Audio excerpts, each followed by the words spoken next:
Kung sakasakalang yung mag-abroad yung nanay mo, ito lang yung gusto kong gawin mo. Gawin mo yung pinaka-the best o pinaka-best mo habang nag-aaral ka o sa lahat ng parte na gusto mong gawin. At higit sa lahat, buuhin mo yung pagkatao mo. Huwag ka munang maghanap ng tao na magbibigay sa'yo ng kulang ng pagmamahal na binibigay ng mga magulang mo. Kasi nga, aalis sila sa tabi mo.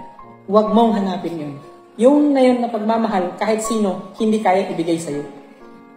Kasi magkaiba yung pagmamahal na binigay ng mga magulang kaysa kasintahan. Kasi alam ko, kapag mawala si mama mo o si papa mo, parang may kulang. Ngayon, dahil may kulang, gusto niyong punan. Tama? Ang gusto kong iparating sa inyo, magkaiba sila. Hindi porket mamahalin kayo ng ibang tao, pareho na sa pagmamahal ng mga magulang ninyo. Mas lalo kayong mapapariwara kung gutom na gutom kayo sa pagmamahal. Please, anong gawin mo? Mahalin mo yung sarili mo.